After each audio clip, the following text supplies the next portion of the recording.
Hey Rams fans, welcome to this week's edition of Anatomy of a Play. I know we've gotten a pretty big following lately on this series. That said, I thought we'd try something a little bit different, try to spice it up this week. Some of these articles can be pretty long, so I thought I'd try to keep your attention better this week by making the series into a video. You'll have to bear with me as I'm learning how to use the camera and some of the programs.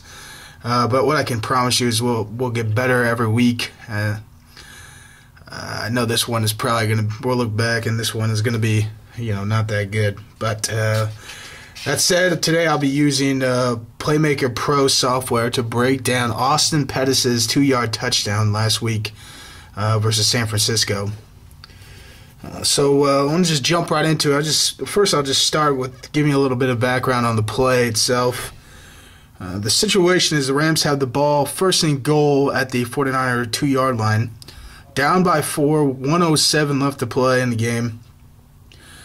The Rams got the ball back and have been driving at this point nearly 7 minutes. Not to get off into an editorial tangent here, but this has to be one of the more impressive drives the Rams have put together in recent years. You consider the situation down by 4 to the best team in the division, arguably the best team in the NFC, on the road against one of the best defenses in the league. They need a touchdown to score late in the game. They convert fourth down on their second successful fake punt of the day. In the end, to sum the drive up, they marched 76 yards. Bradford completes 7 out of 8 passes for 52 yards and a touchdown. And like I said, they ran about 7 minutes off the clock during that time. Take the clock down from 8 to 8 and change to 1 and change and get the lead in doing it. It's a great drive. So we'll start by looking at just the personnel. I like to do this whenever I break down a play. Just talk about the offensive personnel on the field. The Rams come out in 11 personnel. The first digit is how many running backs are on the field. As we see, Steven Jackson is in there, so that's 1. That's 1. And then the second digit is how many tight ends are on the field. We see Lance Kendricks is in there, so hence 11 personnel. And then we'll take a look at the offense here. We've taken off the defense on the slideshow, and now we'll look at the formation the Rams come out in. The Rams line up in twins right, and we could debate on exactly what the formation is. It could be Trey right, but I'll just go with twins. Twins right is a standard one-back formation, and here's what it tells us. Bradford is under center with Jackson 5 yards behind him. Jackson's depth is probably determined on the type of play. They're going to play action fake here, a dive. Typically, if you saw a zone scheme up front or a zone play action, he'd be at 7. He'd be a little bit deeper. But because of the nature of the play, he's at 5. X receiver here is Danny Amendola. He's split out left and to the right of the formation into the boundary now. We have tight end Lance Kendricks, who's on the line. Slot receiver Austin Pettis, who's at the top of the numbers there. And Z receiver Brandon Gibson, who is splitting the difference between the numbers and the sideline. Like I said, I'm going to call it twins. Depending on what receiver is what, we could call it Trey in some offenses, but I'm just going to call it twins for now. I don't feel like it's that big a deal. Here are the routes that the Rams are going to run here. We'll start again with Amendola. Amendola is going to run basically a back shoulder fade. To me, it's kind of a complimentary route because of what's going on the other side of the field. I think they're expecting man, so he's going to run a fade and take his defender away from the middle of the field.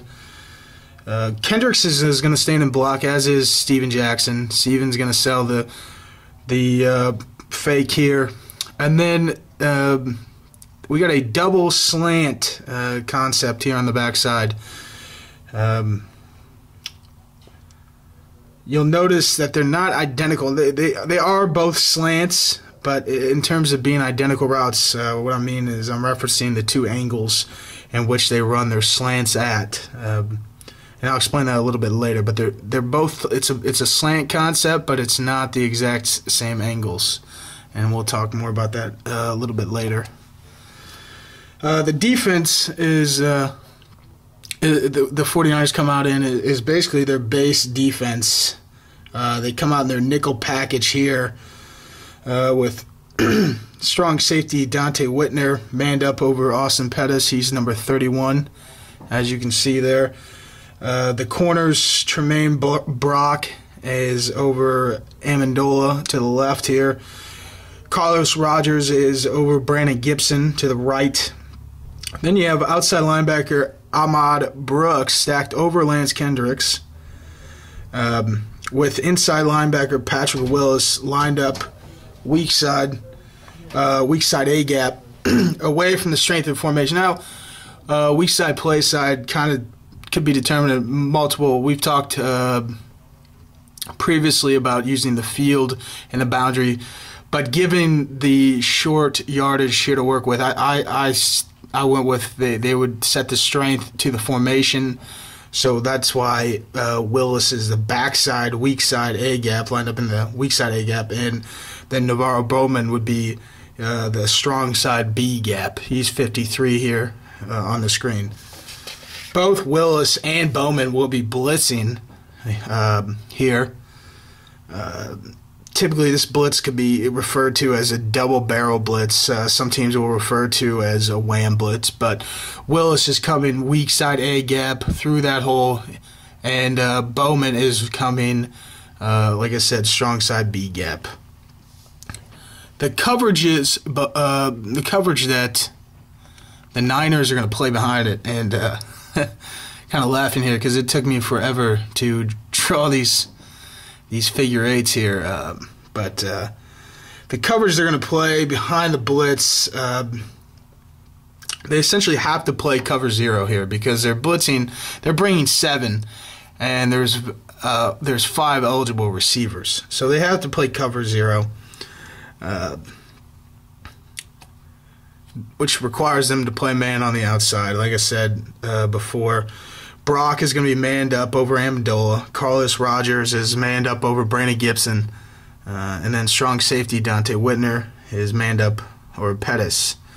Now the tricky part in determining the defense here is what type of technique free safety Deshaun Goldston's playing.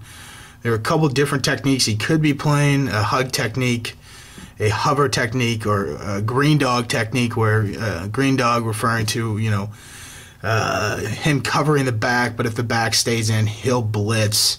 I'm not sure exactly what his technique is here. It's tough to tell, but I know for sure he's in some type of combo coverage with the two outside linebackers. Aldon Smith to the left, 99, or Ahmad Brooks, who was stacked over Lance Kendricks. Like I said, I don't know exactly what combo they were running there, but just to give you examples, something like where if Steven Jackson were to flare to one side or the other, the outside linebacker would, to that side, whether it is Smith or Brooks, would peel off and take Jackson, and Golston would be responsible for Lance Kendricks. I'm not, like I said, just judging. This is me taking a guess.